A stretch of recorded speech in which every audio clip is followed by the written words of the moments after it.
everyone students R N Tagore school Shahpura में online classes में आपका स्वागत है। हमने पीछे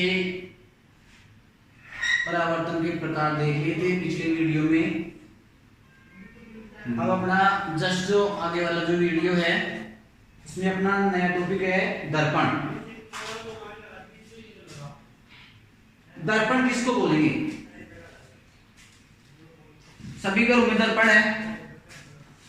दर्पण को आप रोजाना काम में लेते हो, लेकिन अब भी कई बच्चे ऐसे हैं जो कक्षा 10 पास करने के बाद में भी उनको पता नहीं है कि दर्पण होता क्या है। और दर्पण है हम रोजाना काम में लेते रहते हैं। तो दर्पण किसको बोलेंगे? शीशे का ऐसा भाग जिसकी एक सतह पे पॉलिश की हुई होती है। शीशे का ऐसा भाग जिसकी एक सतह पे पॉलिश की हुई होती है उसे क्या कहते हैं? दर्पण कहते हैं। क्या कहते हैं? दर्पण कहते हैं। हमारे सब घरों में दर्पण है। एक छोटा दर्पण लेना, बड़ी दर्पण को मत तोड़ देना, नहीं तो आपकी पिटाई हो जाएगी। एक छोटा दर्पण लेना, उसका जो कवर है प्लास्टिक का उसको बाहर निकाल करके देखना, उसके एक सिरे पे पॉलिश है, एक सतह पे पॉलिश है। अगर उसमें पॉलिश नहीं हो तो हम अपना चेहरा नहीं देख सकते उसमें। तो सीधी सी परिभाषा है, शीशे का ऐसा भाग जिसकी एक सतह पे पॉलिश की हुई होती है उसे दर्पण कहते हैं। अब देखो बच्चों, दर्पण कितने प्रकार के होते हैं? दर्पण होते हैं 2 प्रकार के। दर्पण के प्रकार बता रहा हूं मैं। दर्पण 2 प्रकार के होते हैं। एक होता है समतल दर्पण और दूसरा होता है गोलीय दर्पण। एक समतल दर्पण होता है, एक गोलीय दर्पण होता है। सबसे पहले हम समतल दर्पण के बारे में देखते हैं। समतल दर्पण यानी ऐसा दर्पण है जिसका परावर्तक पृष्ठ क्या होता है? समतल होता है, बिल्कुल सपाट। उसे समतल दर्पण कहते हैं। क्या बोलेंगे उसको? समतल दर्पण। अब समतल दर्पण की हम विशेषता देखें। इसकी विशेषताएं समतल दर्पण की। समतल दर्पण पढ़ने के बाद हम गोलीय दर्पण पढ़ेंगे और गोलीय दर्पण पर आधा लेसन टिका हुआ है पूरा। फिर जस्ट आगे का आधा लेसन आएगा, वो लेंस से आएगा। अगर अपने ये दर्पण समझ में आएंगे तो अपने लेंस भी समझ में आएंगे, क्योंकि हम इसमें इस लेसन में प्रतिबिंब देखेंगे वस्तु के। कौन सा प्रतिबिंब कहाँ बनेगा, कैसे बनेगा। तो सबसे पहले अपने को ये नॉर्मल जो अपने दर्पणों के प्रकार, उनकी विशेषताएं ये याद होगा तो आगे का टॉपिक समझ में आएगा। ठीक है भैया। समतल दर्पण की विशेषता देखते हैं। समतल दर्पण में बनने वाला प्रतिबिंब सीधा बनता है, वह आभासी होता है।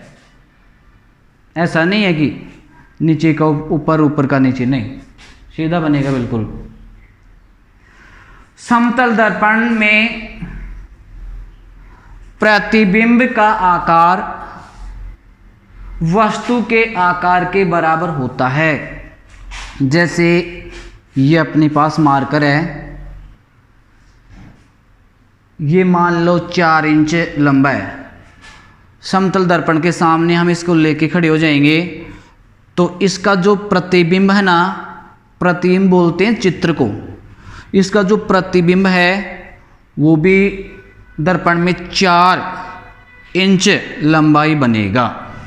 ठीक है, तो कहने का मतलब क्या है, यानी समतल दर्पण में प्रतिबिंब का आकार वस्तु के आकार के बराबर होता है। जितने आकार की वस्तु होती है उतने आकार का उसका चित्र बनता है। नंबर 3 है समतल दर्पण के सामने, समतल दर्पण के सामने जितनी दूरी पर वस्तु रखी हुई होती है उतनी दूरी पर दर्पण के पीछे वस्तु का प्रतिबिंब बनता है। ठीक है भाई, ये समतल दर्पण है, मान लो एग्जाम्पल के लिए, और यहां से 1 मीटर दूरी पे कोई यहां पे वस्तु है।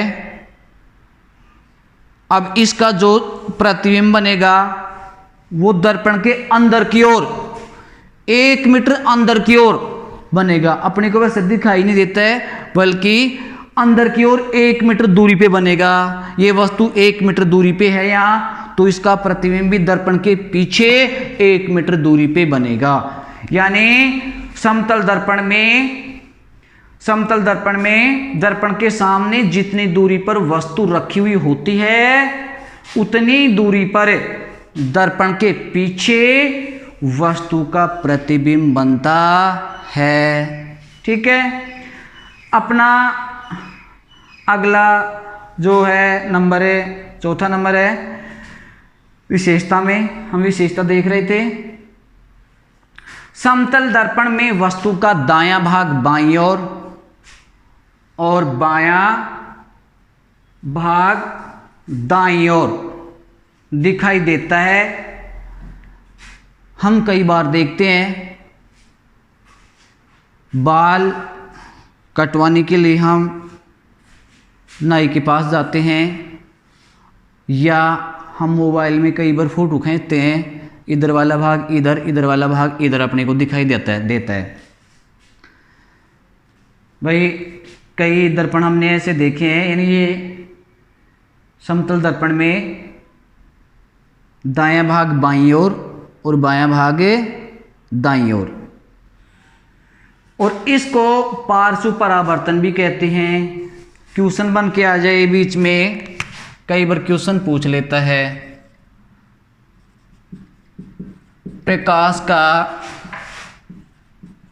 पार्श्व परावर्तन किसे कहते हैं? ठीक है, प्रकाश का पार्श्व परावर्तन किसे कहते हैं? तो इसका उत्तर तो अपने इस प्रश्न के अंदर ही है। पार्श्व का अर्थ होता है साइड, यानी साइड चेंज हो जाएगी इसमें, दायां भाग बाईं ओर, बायां भाग दाईं ओर, यानी वस्तु का दायां भाग तो बाईं ओर दिखाई देगा और बायां भाग दाईं ओर। और इसको बना के लिखेंगे तो प्रकाश का ऐसा परावर्तन है जिस वस्तु का दायां भाग बाईं ओर और बायां भाग दाईं ओर दिखाई देता हो उसे प्रकाश का पार्श्व परावर्तन कहते हैं। मैंने यहाँ पे अंडरलाइन कर दिए, यहाँ पे पार्श्व परावर्तन किसको बोलेंगे। ठीक है, अब हम अगला वीडियो कल बनाएंगे। चैनल को सब्सक्राइब करें, लाइक